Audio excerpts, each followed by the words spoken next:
শুরু হচ্ছে আজকের গল্প বাঁধন। কলমে মাধবী ভট্টাচার্য। সকালে ঘুম ভাঙতেই ছাদে উঠে গেল অরুণা। সবকিছু সেই আগের মতোই আছে, শুধু এই 2 বছরে কদম গাছটা আরো বড় হয়েছে, আরো ঝাঁকড়া হয়েছে। ছাদের বুক সমান পাঁচিল ধরে দাঁড়ালেই ফুল সমেত গাছের ডাল একেবারে হাতের নাগালে। এপ্রিলের শুরুতেই গাছটা অজস্র গোল গোল ফুল ফুটিয়ে হলুদ হয়ে আছে। হাত দিয়ে টেনে একটা ফুল ছিঁড়ে নিয়ে নাকের সামনে এনে গন্ধ শুকলো অরুণা। সঙ্গে সঙ্গে বাবার মুখটা ভেসে উঠল চোখের সামনে। এই গাছটা বাবার নিজের হাতে লাগানো। এই বাড়িটা করার পরেই পেছন দিকটা কদম গাছের চারা এনে পুঁতেছিল বাবা। মা অনেক আপত্তি করেছিল, যদিও মায়ের মতে কদম গাছ অনেক বড় হবে, ঝাঁকড়া হবে, বিশাল বিশাল ডালপালা মেলে দিয়ে ঘরে রোদ বাতাস ঢুকতে বাধা দেবে। অনেক যুক্তি দেখিয়েও গাছ পাগল বাবাকে থামাতে পারেনি মা।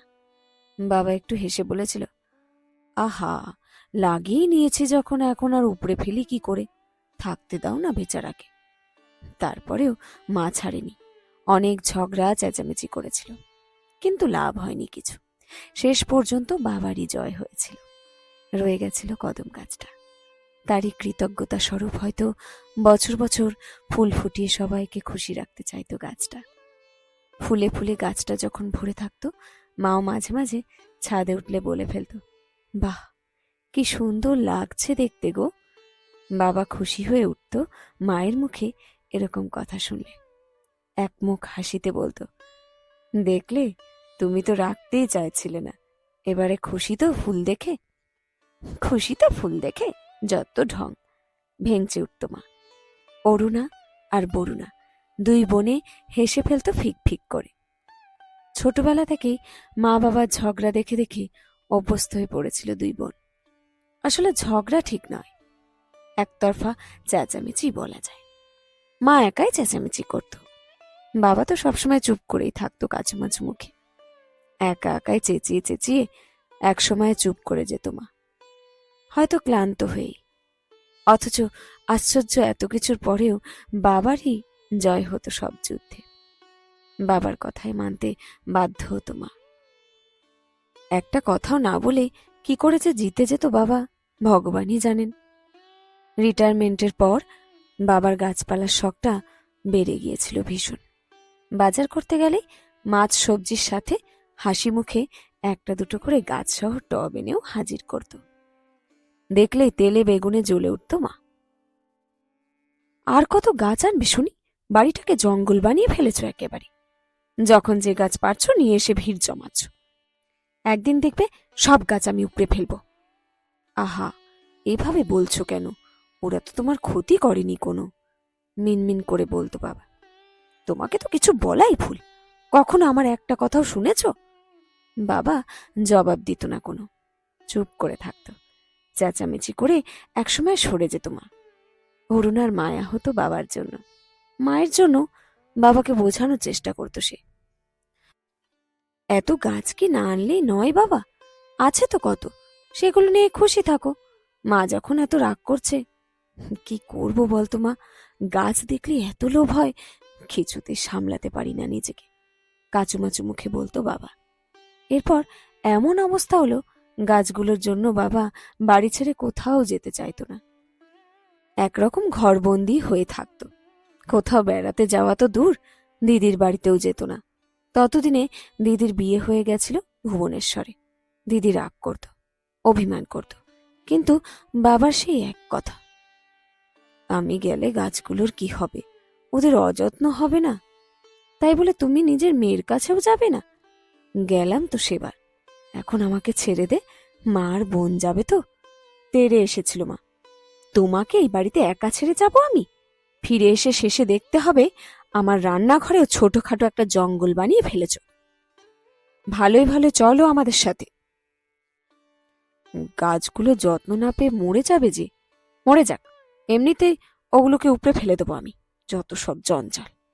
বাবা চুপ করে থাকত, কিন্তু নিজের সিদ্ধান্ত থেকে নড়ত না। দিদি তখন মাকে নিয়ে যেতে চাইলেও মা রাজি হতো না, বলতো, আমি গেলে এই লোকটা দেখাশোনা কে করবে, তিনি তো গাছপালা দেখাশোনা করেই খালাস। অরুণা সত্যি খুব কষ্ট হতো মায়ের জন্য। বেচারি মা তো যেতে চায়, কিন্তু বাবার চাপে পড়ে মায়েরও বেরোনো বন্ধ। বাবা যে কেন বোঝে না। বাবা যদিও বলেছিল, আহা, আমার জন্য তুমি যাওয়া বন্ধ করবে কেন? বুড়ি এত করে বলছে, তুমি যাও অরুকে নিয়ে। সেই ভাগ্য রেখেছ নাকি আমার? এই চার দেওয়ালের মধ্যে বন্দি হয়ে হয়ে শেষ দিন পর্যন্ত কাটাতে হবে আমার। চিৎকার করেছিল মা। আরে, তুমি কেন বন্দি হয়ে থাকবে? তোমার জন্য, তোমার জন্য, ফুঁসছিল মা। কেন এমন করছো বাবা? যাও না, ঘুরে এসো না, অরুণা বলেছিল। মাথা নিচু করে ঘাড় নাড়িয়ে বাবা বলেছিল, আমার কোথাও যাওয়ার উপায় নেই রে মা। গাছগুলোর কি হবে বলতো? স্তম্ভিত হয়ে চুপ করে গেছিল অরুণা। বুঝেছিল বাবাকে বোঝানোর চেষ্টা করা বৃথা। এরপর 1 বছরের মধ্যে অরুণারও বিয়ে হয়ে গেল দিল্লিতে। সে অনেকবার চেষ্টা করেছিল মা বাবাকে নিজের কাছে নিয়ে যেতে, জানতো পারবে না, তবুও বেচারি মা। দেখতে দেখতে এভাবেই কেটে যাচ্ছিল দিন। দুই বোন ধীরে ধীরে ব্যস্ত হয়ে পড়েছিল নিজের নিজের সংসারে। ছেলে হবার পর দিল্লি থেকে কলকাতা আসা যাওয়া কমিয়েই দিল অরুণা। দিদিরও একই অবস্থা। মেয়েকে নিয়ে ব্যস্ত থাকার কারণে সেও কমই আসতো কলকাতায়। ফোনে যোগাযোগ হতো মা বাবার সাথে। মা বাবা একা একা থাকছে বলে দুই বোনেরই উদ্বেগ হতো খুব। কিন্তু বাবাকে হাজার বলেও যে ও বাড়ি থেকে বের করা যাবে না, দুই বোনই জানত। কাজেই উদ্বেগ হলেও করার কিছু ছিল না। অরুণা 2 বছর আগে এই বাড়ি থেকে ঘুরে গেছিল শেষবার। ছেলে বিলু তখন 3 বছরের। তখনও সে বারবার চেষ্টা করেছিল বাবাকে বোঝাতে, কিন্তু কাজ হয়নি কিছু। গাছপালার জগতে ব্যস্ত হয়ে থাকা বাবাকে নিয়ে ঘরবন্দি অবস্থায় কেটে যাচ্ছিল মায়ের জীবন। এভাবে মুক্তি আসবে স্বপ্নেও ভাবিনি হয়তো। দিন 10 আগে গভীর রাতে ফোন বেজে উঠেছিল অরুণার। ঘুম ভাঙা চোখে উদ্বেগ নিয়ে ফোন ধরেছিল। সুমনও ঘুম ভেঙে উঠে বসেছিল, দু চোখে প্রশ্ন নিয়ে। ওপাশ থেকে মায়ের কান্না ভেজা গলার স্বর এসে আছড়ে পড়েছিল অরুণার কানে। তোর বাবা বোধহয় চলে গেল রে অরু। মানে, কোথায় চলে গেল? কি বলছো? অরুণার মাথায় কিচ্ছু ঢুকছিল না। তোর বাবা নেই, নেই, কোথাও নেই, তুই তাড়াতাড়ি আয়। ফোন কেটে দিয়েছিল মা। অরুণা থরথর করে কাঁপছিল। মায়ের কথাগুলোর মানে স্পষ্ট হলেও ওর যেন কিছুই বোধগম্য হচ্ছিল না। পেছন থেকে সুমন জড়িয়ে না ধরলে অরুণা পড়েই যেত হয়তো। সুমনই তখন তাড়াতাড়ি মায়েদের পাশের বাড়িতে ফোন করে ঘটনাটা জানিয়ে ওদের অনুরোধ করল ব্যাপারটা তখনকার মতো সামলাতে। পরের দিনের ফ্লাইটের টিকিটও বুক করে নিল সঙ্গে সঙ্গে। পরের দিন ঘোরের মধ্যে কলকাতায় নিজেদের বাড়িতে পৌঁছালো অরুণা। দিদি আগে এসে গেছিল। দেখতে দেখতে সব কাজ মিটে গেল। সুমন দিল্লিতে ফিরে গেল। জামাইবাবুও চলে গেল ভুবনেশ্বর। দিদি আর অরুণা ছেলে মেয়েদের নিয়ে রয়ে গেল মায়ের কাছে। দুই বোনেরই প্ল্যান মাকে সঙ্গে করে নিয়ে তবেই ফিরবে। যে বাঁধনে আটকে ছিল মা, সেটা তো আর নেই। এখন মায়ের আর কোথাও যেতেও বাধা নেই। ছাদে দাঁড়িয়ে থাকতে থাকতে নানা এলোমেলো ভাবনাতে ডুবে গেছিল অরুণা। একসময় মায়ের গলা শুনতে পেল, অরু, চা খাবি আয়। তরতরিয়ে নিচে নেমে গেল অরুণা। নেমে দেখল খাবার ঘরের ডাইনিং টেবিলে বেশ ছোটখাটো একটা বৈঠক বসে গেছে। দিদি, মা, 5 বছরের বিলু আর দিদির 10 বছরের মেয়ে দোলা হুল্লোড় করছে খাবার টেবিলে। অরুণা একটা চেয়ার টেনে বসতেই মা চায়ের কাপ এগিয়ে দিল। কি রে, কোথায় ছিলে এতক্ষণ? চা দে মা। কদম ফুলগুলো দেখলি? অনেক ফুটেছে তাই না? এক পলক মায়ের দিকে তাকালো অরুণা। সাদা শাড়িতে, শূন্য সিঁথিতে কি যে করুণ দেখাচ্ছে মাকে।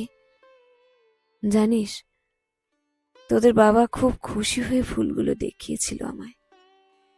কোথা থেকে যে কি হয়ে গেল। মায়ের গলা ভেজা ভেজা। আহ মা, আর ভেবো না এসব। কোনো লাভ আছে বলো?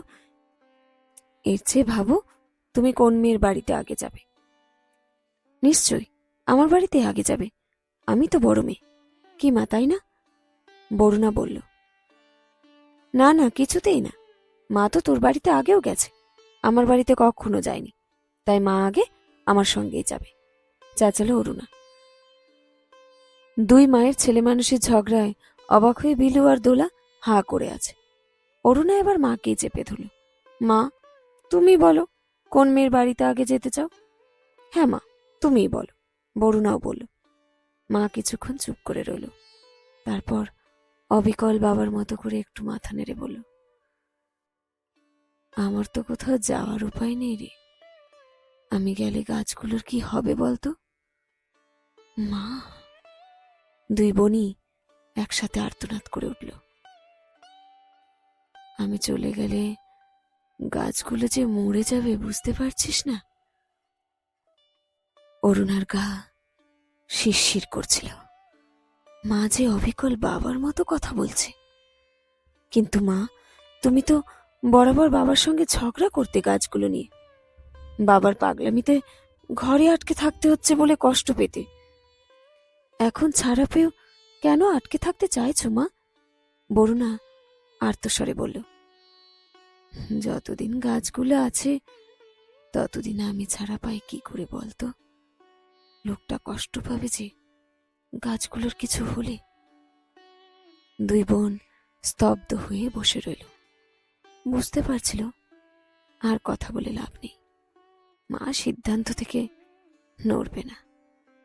অরুণার চোখ থেকে একটা পর্দা সরে গেল যেন।